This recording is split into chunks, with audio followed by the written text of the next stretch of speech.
Hi, everyone, and welcome to the Supervision webinar with our best friend, Niklas. Today we're going to be talking about not being a dinosaur and how to stay on top of your IT infrastructure when transitioning into Azure. My name is Justin Borchter, and I work for Supervision, and I'm joined by an MVP and a very favorite speaker of ours from Sweden. I think you're actually located in Norway at the moment, if I'm not mistaken, Niklas. Correctly. I am actually at the airport Gardermoen.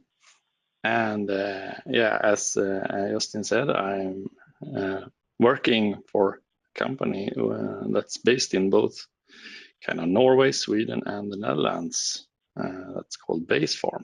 And I am a lead architect there and work with hybrid cloud solutions in different areas. And I am an MVP in cloud and data center management. I work daily with Hyper-V, Azure, and some AWS. And of course, I do lots of automation stuff within PowerShell and the other areas. I also am one of the organizers of the PowerShell user group in Sweden, and I do have a blog and utilize Twitter. Just to let everyone know who the other voice is on the webinar, that's me. That's an up-to-date photo for some of you who know me. Obviously, I was looking a bit sharp that day. That was good. My name's Justin. You'll be forgiven if you cannot pronounce my surname. I have 7 years of experience in the field of service monitoring and in particular dashboarding of that. I'm ITIL certified. For those of you who didn't know, I'm actually Zimbabwean by birth. And for those of you who are now Googling where that country is, that's in Africa. Born and bred there, and I now live in the Netherlands, in Amsterdam. And as you can see, I'm available to connect on real-world IT components at the moment. Yes, I could also say that I'm born in Mexico, so I'm Mexican but live in Sweden, maybe. I would have never guessed that at all, Niklas. No, actually, my parents are from Sweden, and I was born there only.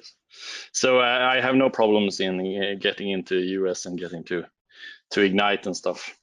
Going back to the real reason why we're here today is the topic of this webinar, and so we're going to go through some about the transitioning, some about how and why and how we do it, some cloud ops, and we will look into some Azure governance, how to do things within the cloud, and then we're looking into Azure monitoring and some chat ops, how you can utilize chat ops within an IT delivery as working as a cloud service provider or a managed service provider. And then we have a summary and Q&A.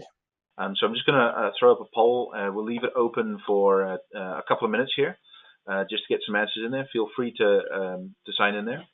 As well, we would also like you guys during the webinar to feel free to ask us questions. I will be stopping Niklas at certain points regularly to answer those questions live as best as our abilities. And of course, we are doing a recording of this webinar for you to have access to and be able to share with colleagues after the session. And here are the results.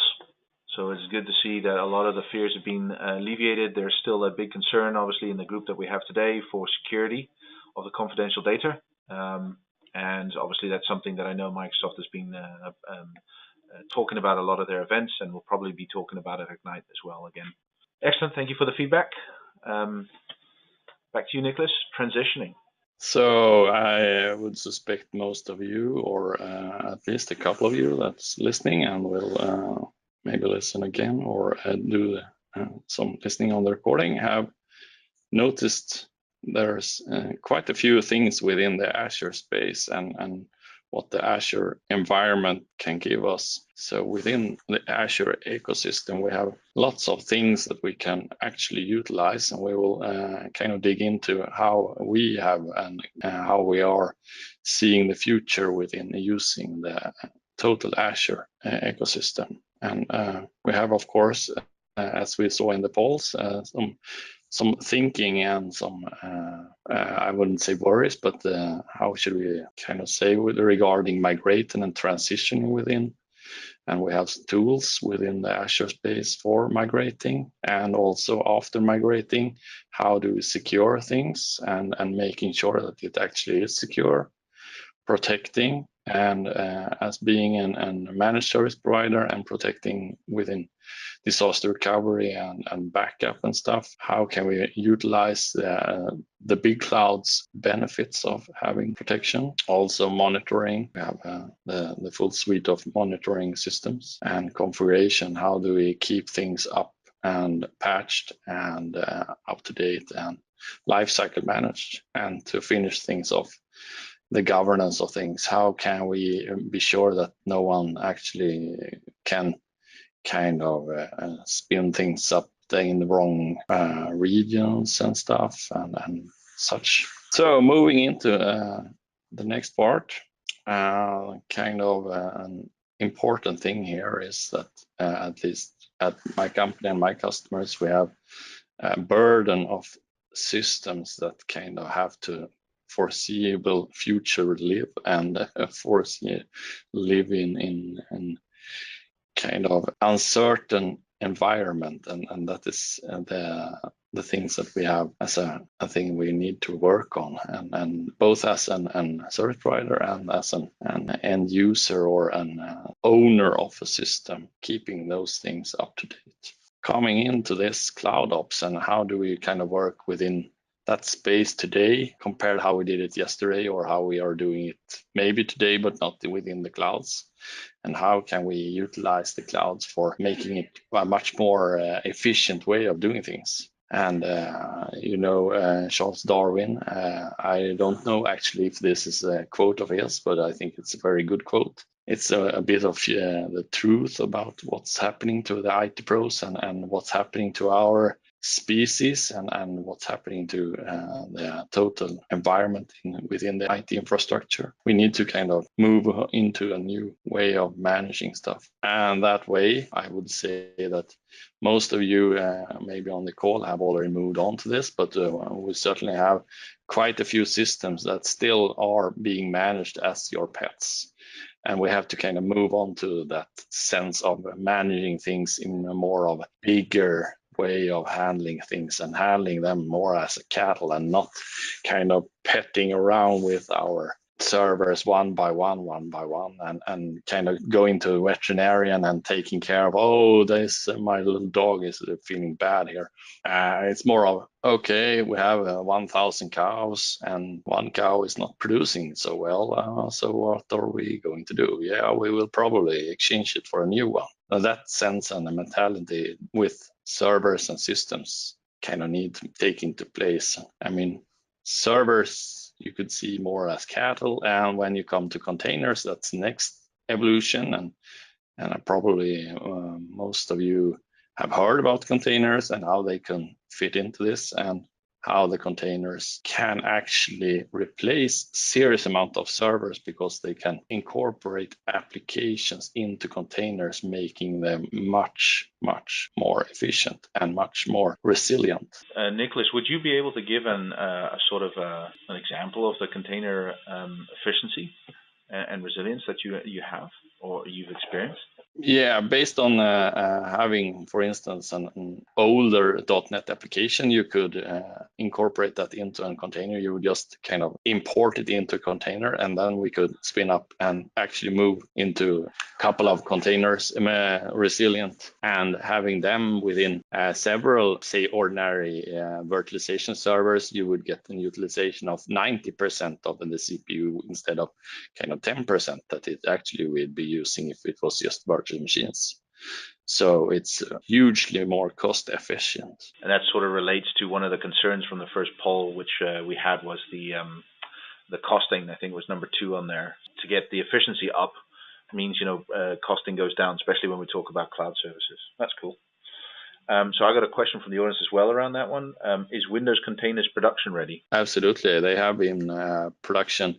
They were in the first release when Windows Server 2016 came, and now when we have the the semi-annual deliveries of Windows, we have had at least 3 different semi-annual releases, and now we are in 1807. That's the semi-annual release, latest release they made, and as you can probably read about in some blogs, that we can send you the links to, but they said that moving from the semi-annual release a couple of months ago, they went into making that more of a container firstly a container-based image instead of having it as a kind of infrastructure server that it was based on also before. So now it's a container first approach for that one. We're not going to get stuck on containers. We're going to kind of look into more of other details. And as I said, to be able to kind of manage and handle workloads in a broader sense, we have to move into infrastructure as code. Infrastructure as code can be managed in different ways in Azure, and you can either use Terraform as a way of describing the infrastructure that you're going to spin up or you're going to transition into your environment. You could also utilize the Azure Resource Manager templates. That's a JSON format that kind of describes what you wanted to what you wanted to kind of spin up, and utilizing different API versions. It could also be noted that Microsoft have a hybrid option here. You have the Azure Stack as an option, and with the Azure Stack, you could utilize the same functionality with a limit, of course, towards the big Azure, because Azure Stack is not that big, but we can utilize infrastructure services and application services within a data center. As it is the same APIs functionality, you can deploy an application within Azure Stack and then move it to Azure or vice versa. So having things in a versioned text-based template, then you could kind of test it, you can repeat it, and you can verify it very easily. And probably some of you have heard about the guy called, or his name is Jeffrey Snower. In Windows NT4, you had mostly a GUI way of doing things. And if you want to be able to kind of move into that scale and that manageability that you want to be able to do in a CloudOps environment, then you can't save your cloud settings and stuff within a version system if it's a GUI setting.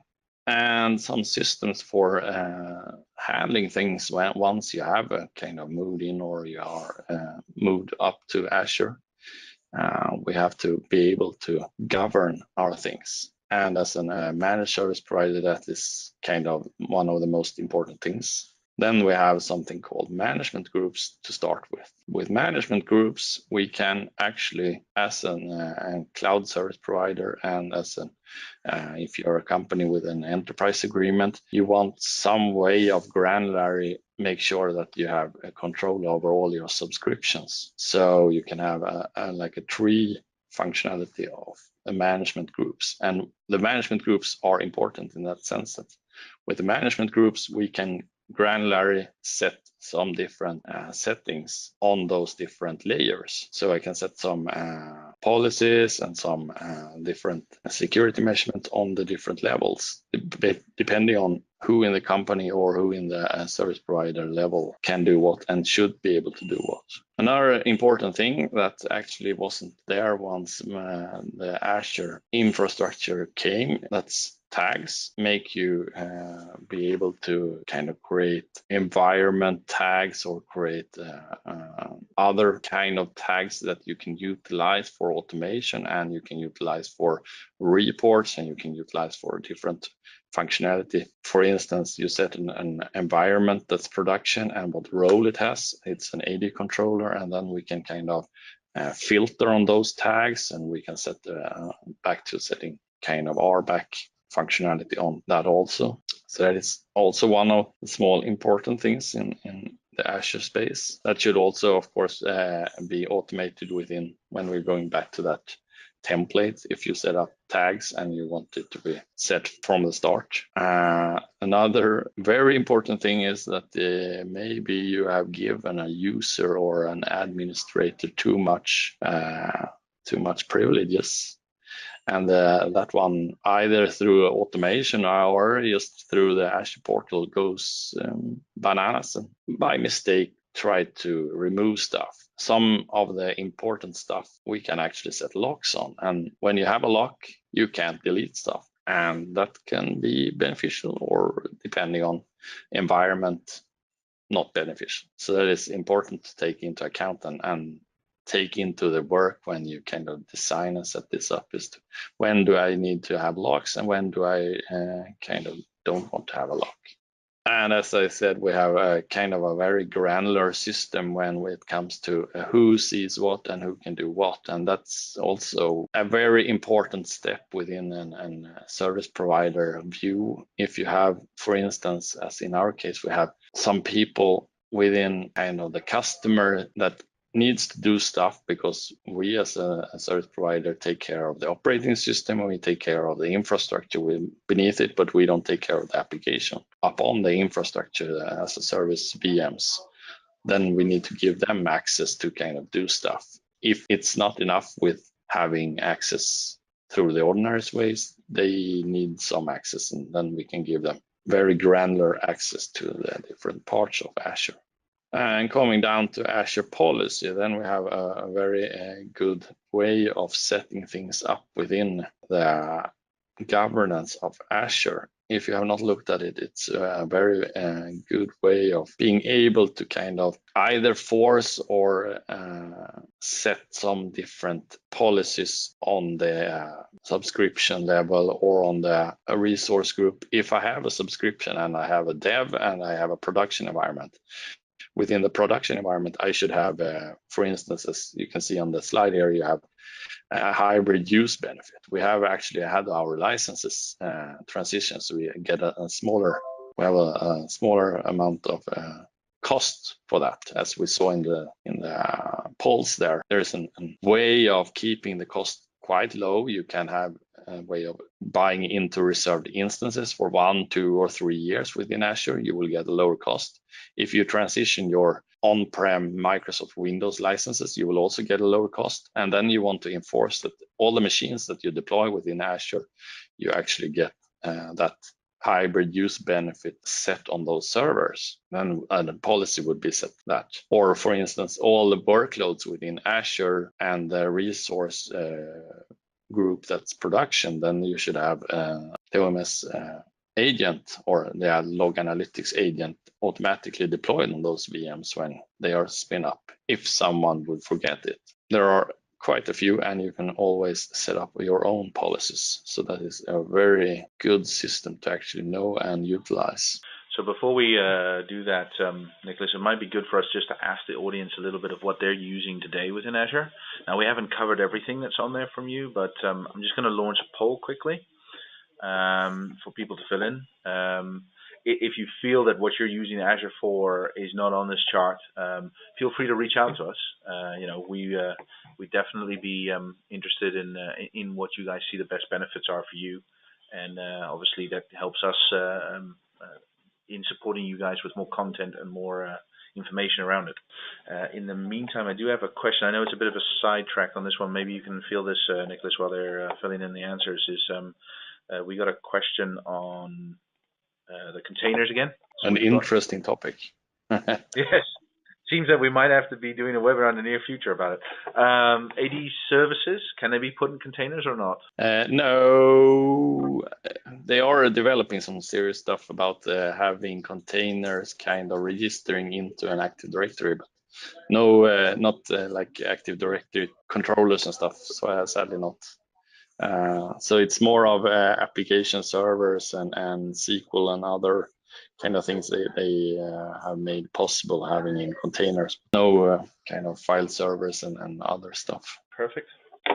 I'm not sure if that makes the person asking the question happy, but it is an answer. Right, let's close out this poll. Cloud services. So a lot of people are using, obviously, the Microsoft services that are available through Azure, indirectly or directly. App services, a little bit low down. Virtual machines, of course, infrastructure is being moved there. And a big chunk of you using the old OMS log analytics, which has moved around now for a bit. So that's good to know. So going into kind of having your head bow and looking into some monitoring stuff, what you can actually do, and then Justin will kind of follow in how we can actually expand that into on-premise stuff also. But the monitoring within Azure, here you can see kind of what the different areas we have within Azure. And if you have been looking, you can see that it's several different products, and kind of getting your sense about what product should I use when and what service. And as you know, they are working instantly and repeatedly about changing and evolving Azure. So one thing you have learned one month, and the next month you go into the portal, you'll find that, oh, they are moving to this and they're moving to that. And it's a continuous change, I would say. Right now, as we see it, you have like core monitoring and seeing kind of the baseline of the Azure foundation. And there you have something called Azure monitoring, where you can see and check what's happening on the layers within Azure and underneath the kind of application and the infrastructure as a service VMs and stuff. And we also have something called Advisor that kind of give you recommendations on what you should do, or what's kind of recommended on a best practice for different things you have spun up. We can see service health, probably several of you noticed. And actually, in my first thought, I had actually put a schedule about having this webinar yesterday, and it was a major breakdown of Azure yesterday. So it's like, oh my God, they are repairing from that now, and I think most of the things are now up. Another very important thing within the Azure and all cloud providers are activity logs, and being able to audit and find out who did what and when. That's kind of important, and also very important to actually have your kind of own accounts.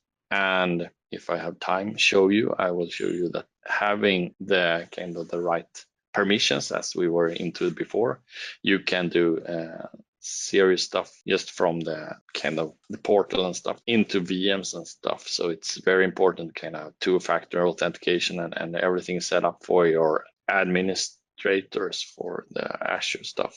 Once you set up your virtual machines and stuff, you have to go through some deep infrastructure monitoring if you want to be sure that your environment is working and actually making sense, that it's actually performing as it should. Log analytics within that space. If we already have deployed several things within the OMS space, and you noticed, or you will notice, that the OMS is moving away from the OMS portal, it's going into the Azure portal. So in January 2019, we don't have any OMS portal anymore. And if you have an application running within the application space as a platform as a service, you have the application insights. You can also, of course, enable application insights from a VM perspective. If you have an application running within a VM, and you can set up application insights on that also. One very important thing is when you have alerts, and if you want to have that automation and creating scale, we want to set alerts and set up some form of remediation on those alerts, either trying to run some remediation or to escalate to some people that can do some stuff here. The log analytics part can show some dashboard about what the status actually are, and now I don't actually remember exactly when they enable that functionality, that we can now within the virtual machine space get a full inventory and a change view of stuff happening within the VMs. And for having that auditability for those VMs, it's great to have that within the platform, so we can actually show if someone has installed some software, or if something has happened, or whether we have some data breach or whatever, some servers have been hacked, we can find that out. The security center can alert you very instantly if something is not in the best way there. And another thing within the security center, within a managed service provider, we would most definitely utilize either an express route or a VPN connection to manage our customers' workloads. But sometimes you have to kind of set up an endpoint for RDP and stuff out on the internet for some of the systems, and having that, it could be tried to log on with 1,000 accounts in half an hour or something. There are serious scanners out there trying to find and vulnerable RDP servers. Having the security center and having this so-called just-in-time VM access, we can actually set up and have for specific IP addresses or specific IP ranges in a specific time, either SSH or RDP or PowerShell remoting are enabled. So you don't get that kind of storm of people trying to connect to this. The security center includes quite a bit more stuff, but this is one of our very nice features. So having that enabled, we can of course set a policy checking that we actually have added those machines into, so we have them enabled for security center. Moving on to a kind of interesting and exciting area within this Azure transformation would be enabling chat ops. And why would we do that? Well, to speed things up and having, for instance, for a service provider, instead of having a service desk answering on emails or answering on kind of tickets, you could have a more interactive way of communicating with your customers or your colleagues, and you can have these fancy things with chatbots. With the chatbot, you can actually enable and create stuff that would be automatically managed. And if it's not able to be automatically managed, we can have like an automatic first level of 3 questions or whatever, and they would move on to, okay, does this work? No, does this work? And it could try to restart a service, or it could try to spin up a service. If that doesn't work, we will move to a third line, and the third line would pick it up as a human and kind of move on to that. And that would speed up, and we would be much more efficient and not have to have that many people working on some stuff.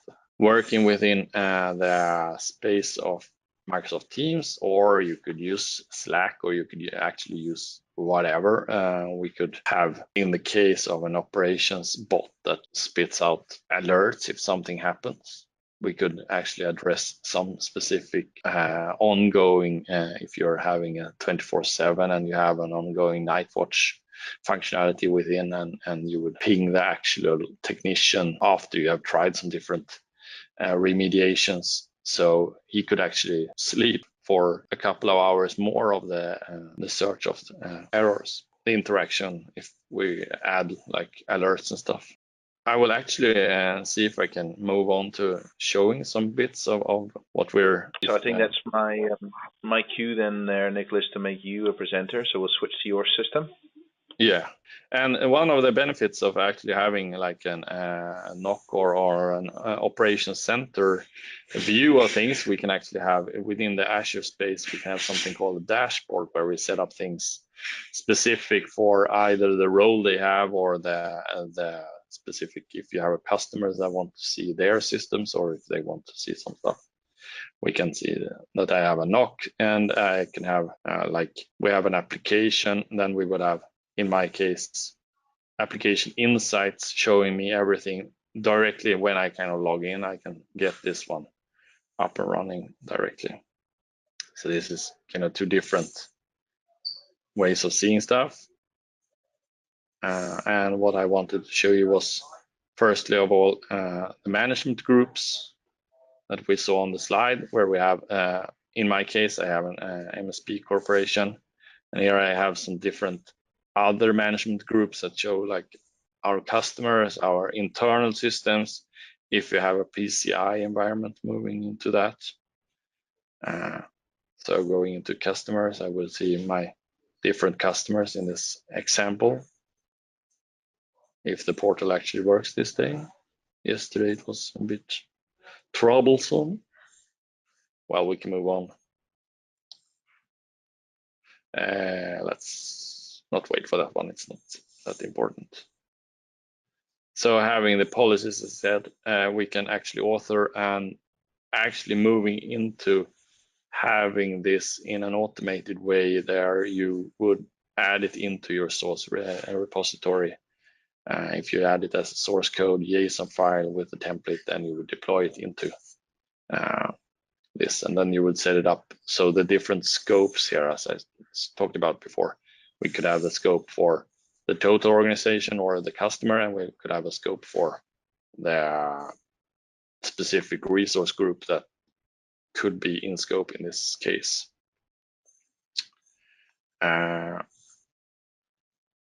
Moving into the security center, as I said before, we have some different subscriptions. So I could, if I am the service provider, I don't want to see everything all the time. I can actually filter down and I can see the recommendations for this specific customer and get a report of that. There's actually two interesting parts that I want to recommend if you're working on Azure stuff.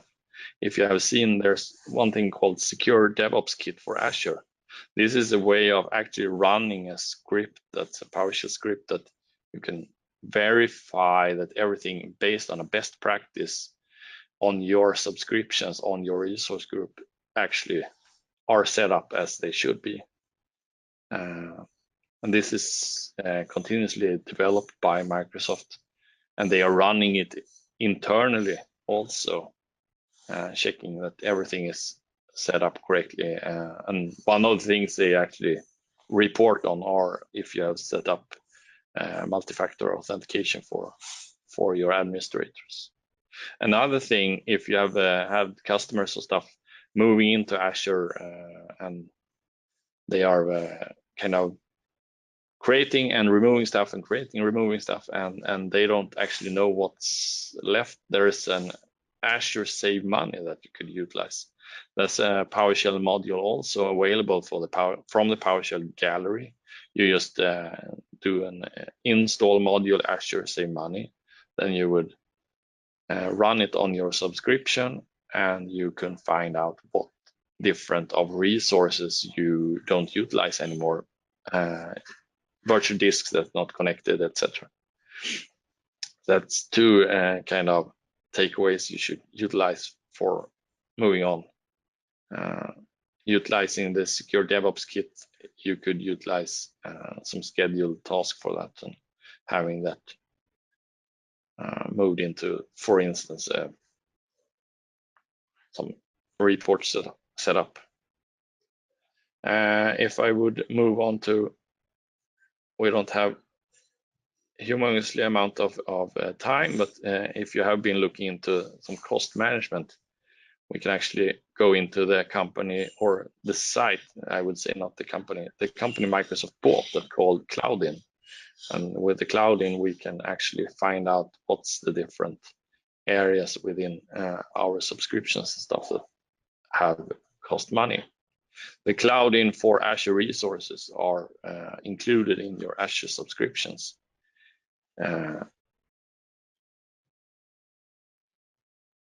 So then you can find out what the different cost, monthly trends, and how much it will cost. So that is back to the poll we had in the beginning. We want to kind of foresee what's actually costing, and or maybe not we as an IT technician or more of the managers, I would say. We could set it up and make it available for the management. Moving on to the virtual machines, I'm just going to kind of finish up with some stuff regarding if I want to do stuff within a VM or I want to see stuff. If you can see here, I have something called operations here. As I said before, we have a backup. We can automatically set up backup for all our VMs that we are provisioning. Set up a policy that actually set up backup. Update management is another important area if we want to keep those machines updated. So then I would set up and schedule update deployments. And for a service provider, we need to kind of take into account and having those maintenance window and when we can schedule how to set that up and set it automatically. Another important thing that I said regarding the security and having administrators having kind of a good password and stuff, you could actually, without logging onto a server, I can run a PowerShell script here, execute the PowerShell script right within the server. So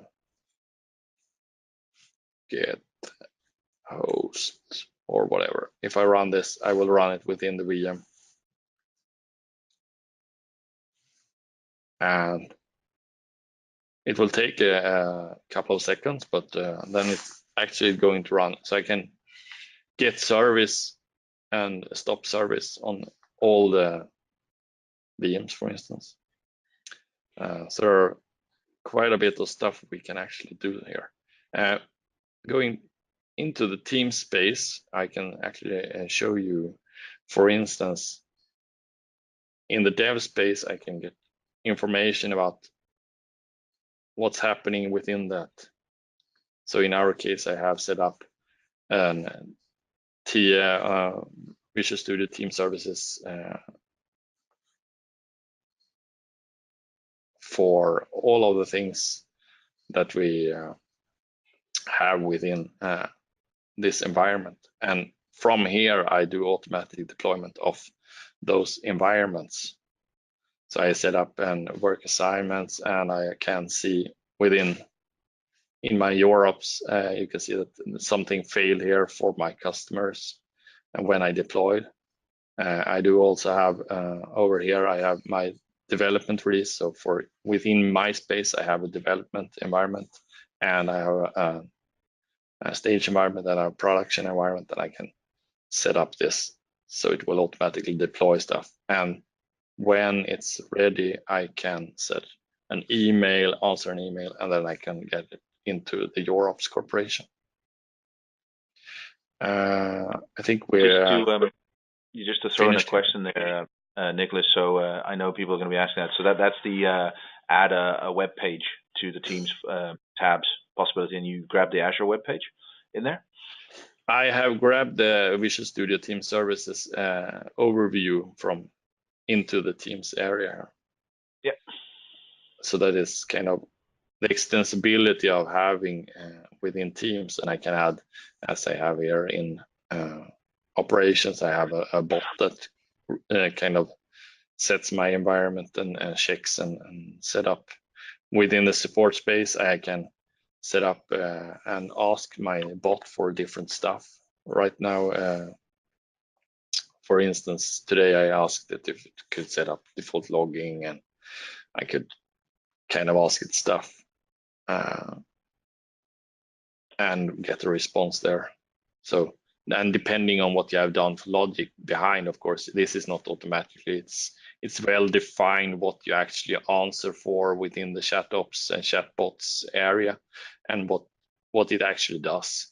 That is also important to kind of set up, because someone at the organization would say, oh, if you automate too much, something will break. And if you can within the source code and have that in a source version system, you can get traceability of what actually this chatbot will do when you ask it to do something. I think that's some really cool features that are out there, and if no one has tested it, might be good just to run through that. There's pretty simple stuff in there.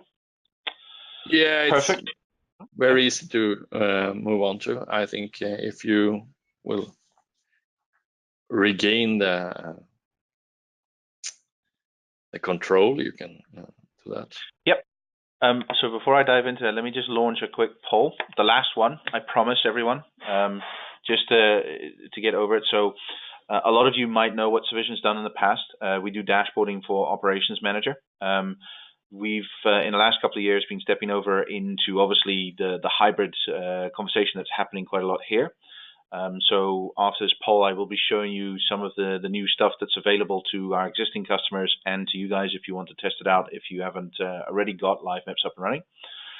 One of the conversations we had with a lot of our existing customers is the amount of tooling that you have monitoring your servers and data and applications and everything out there. And we're noticing that's not going down, even with the story of Azure coming in. As Niklas showed you, it has some really good monitoring abilities. It hooks up into SCOM.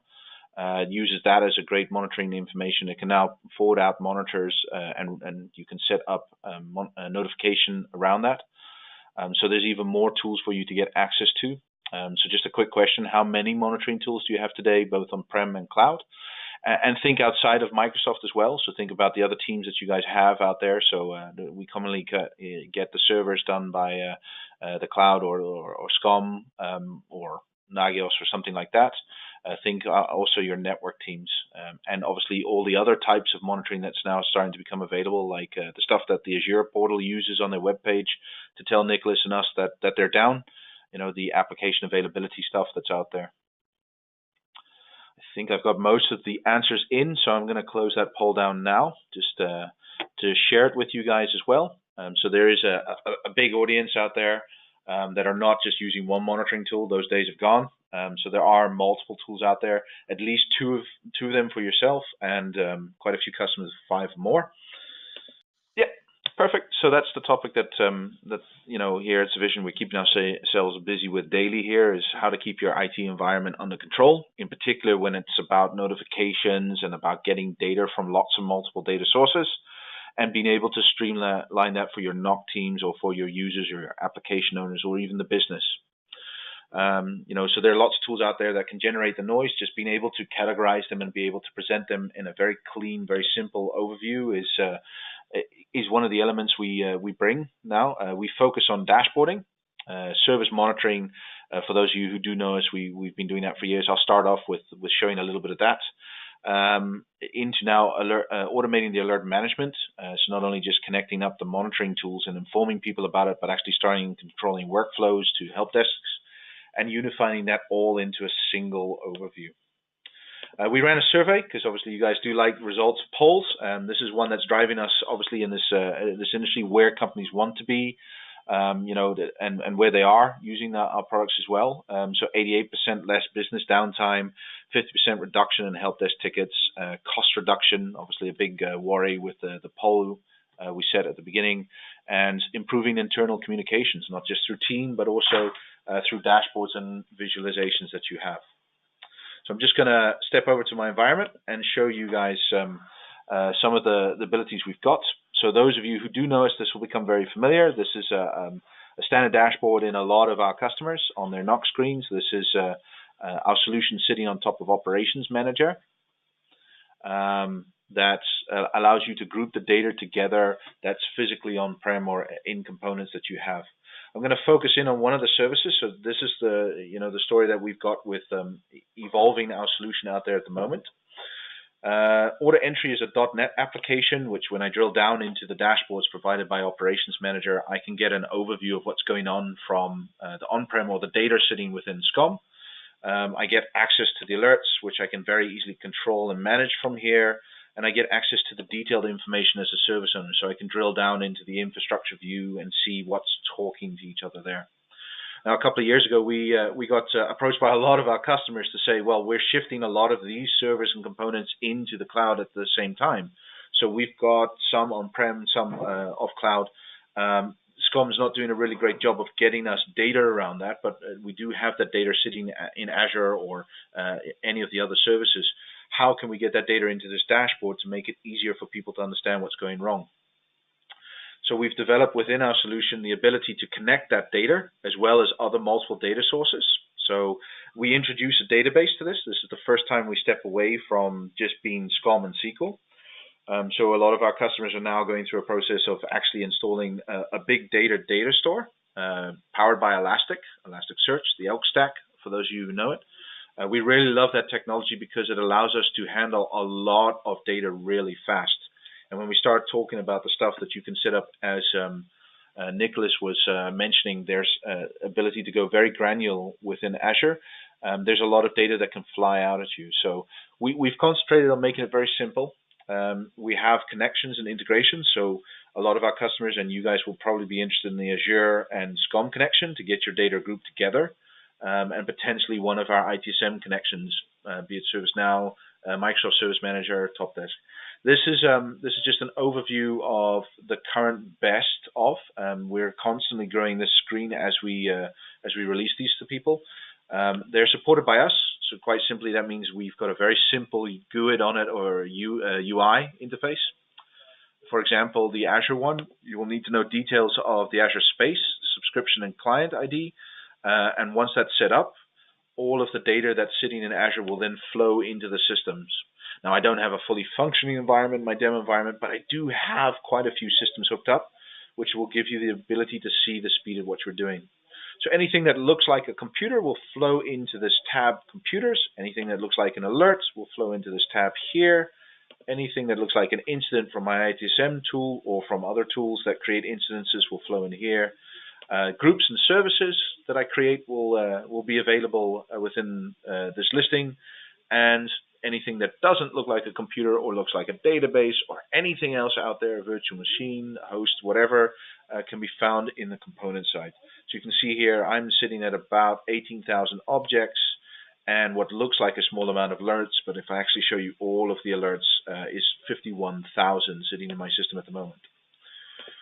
What the intention of this is that if someone has a problem with a single server, you can instantly glide through all that information as if you were Google searching through the internet, get to the data that you're really interested in. So I don't have a computer being monitored with Exchange on it, but let me switch this to SQL.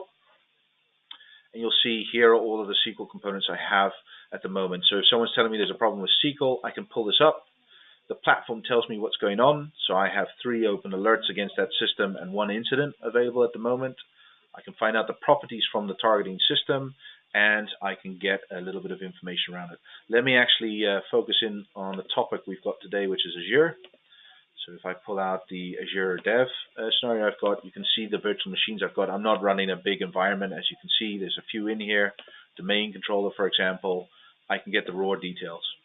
If I get alerts flowing into the system, they become available. So right now, this is in a non-healthy state. I'd have to dive into Azure Portal to see it. So we've built that integration as well. So it's a one-click through, and it redirects you to the portal against the GUID. Now, this will show you some of the lockdown that you can actually do, as that's run by my administrator within Azure. I don't have those privileges in my workspace, so I'm not allowed to actually see that component because he hasn't granted me access to see it in my workspace. So I get blocked at this level against trying to go against the GUID. If I did have full privileges, it would sign me in and I'd be able to see that. I do, however, get to see the information around it and around that component, because that could be a vitally important component against another application that I'm running or service that I'm responsible for on-prem. So, for example, that order entry service that you saw me a few moments ago, I can have that in the system here. Let me just see if I get the right one. I believe this will be the one.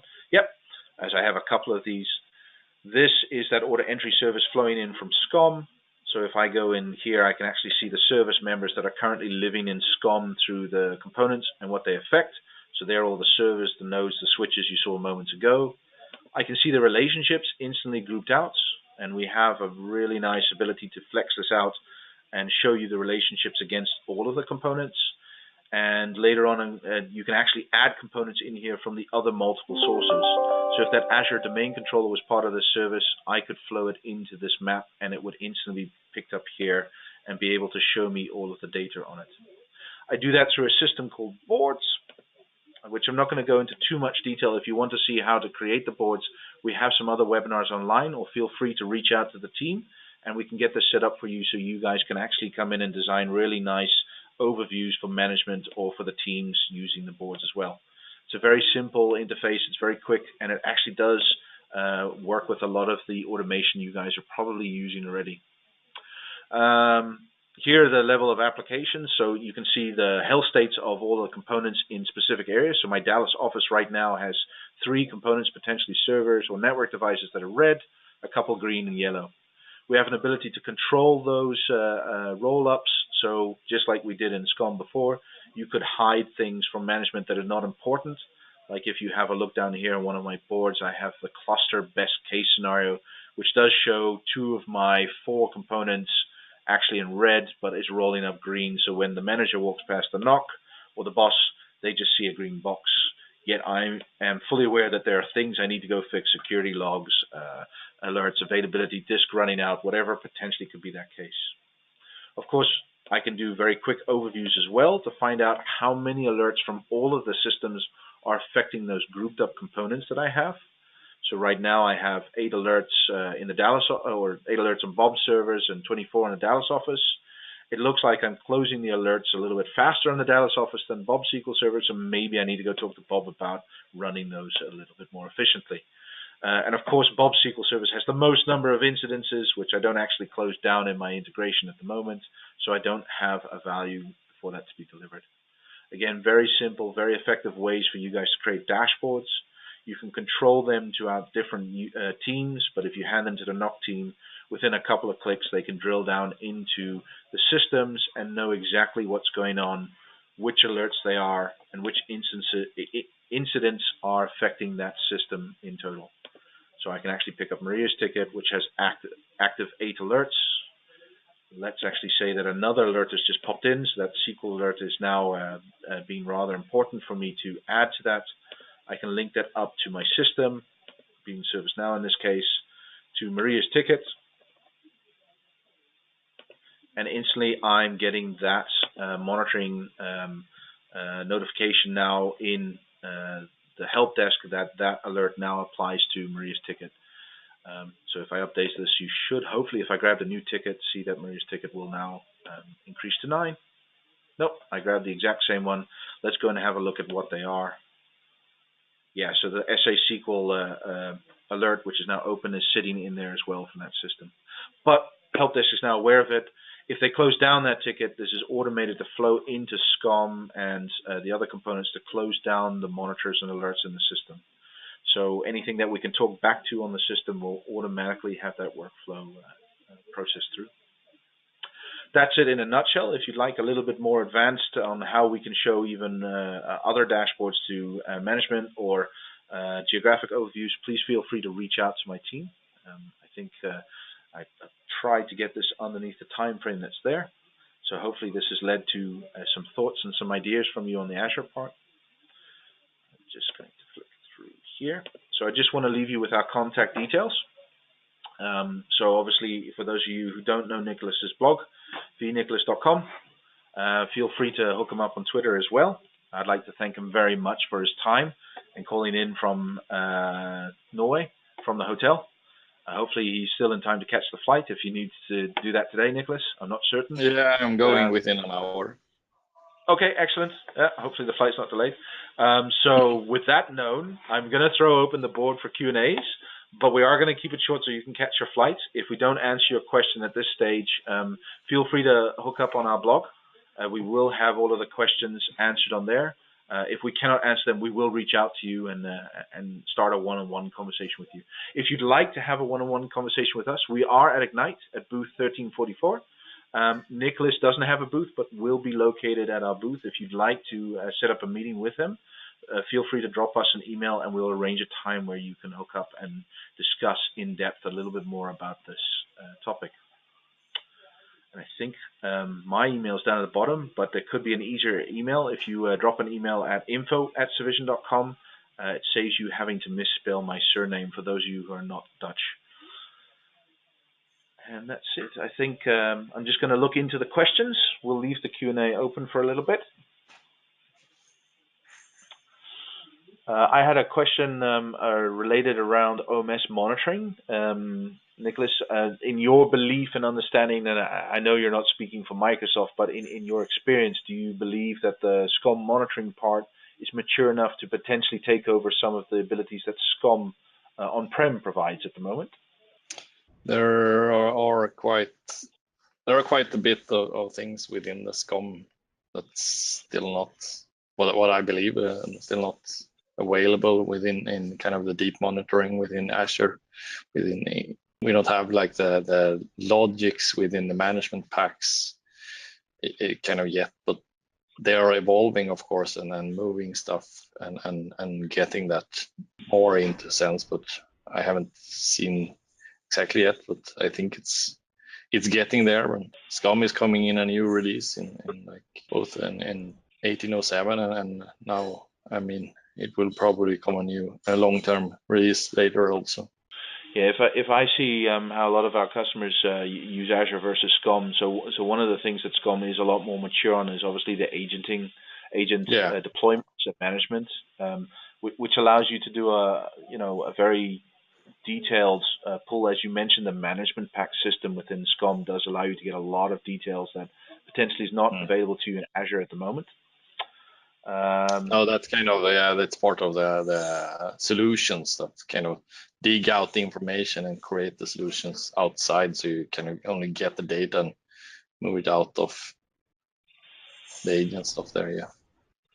Yeah, I think a lot of people, a lot of our customers using it as complementation as well, because obviously there are things that the power of Azure can do a lot better than anything you can do on-prem. I think the application performance module is a very good look at that as well. There are many customers we know who struggle with that in SCOM. And when you look at Azure, the flexibility and power behind Azure does allow a lot more availability in there.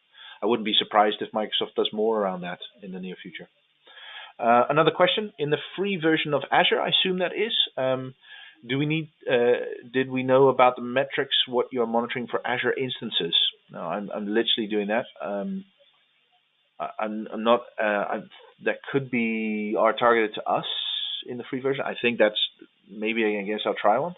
The metrics is what you're monitoring for Azure instances. That's the actual server components themselves, anything that you get instantly in Azure. So looking at you on this one, Niklas, what would be if you run up a server in Azure and start monitoring on it? What metrics are available to you today? Depending on kind of what you enable, but all the basic stuff. If you enable and add it to a log insights workspace, you will get kind of the basic functionality there. There is a kind of a storage cost within log insights, so that is the only kind of cost you have. Yeah, so we'd be looking at things like processor, memory, space, performance metrics to a degree, if I'm not mistaken. Yeah, you don't have it by default. You will have to go into the settings and enable kind of performance monitoring. Yeah, you have that within Azure monitoring. You can enable from the kind of hypervisor side so you can have that as a metric on how much the actual VM is utilizing within the CPU and stuff there. Yeah, and as soon as that's known to Azure, then our connection will pull that in. And obviously, if you generate alerts against Azure monitoring, then those become available for us to see. So if they're available in Azure, we push you through to the Azure Portal. So keep in mind, you'll be able to see them in Azure as well for that part. If you'd like a little bit more explanation on that, please reach out to us afterwards, and you're more than welcome to a copy of this. I don't think that changes in Azure against the free model, so I'm going to assume that question was targeted against our free trial in that one. And that's pretty much the questions. So that means we had a pretty good webinar if everyone's satisfied with the questions. If you feel that we've missed your question or we've left something out, or you wanted a bit more time with us, let us know afterwards. Otherwise, I'd like to thank you, Niklas, for your time, and thank the audience for everything, everyone joining in and attending. It's been a pleasure again. And as I said, if you'd like to know more information, please do reach out to us. Tuck, Niklas, have a safe flight, and we will talk to you again soon.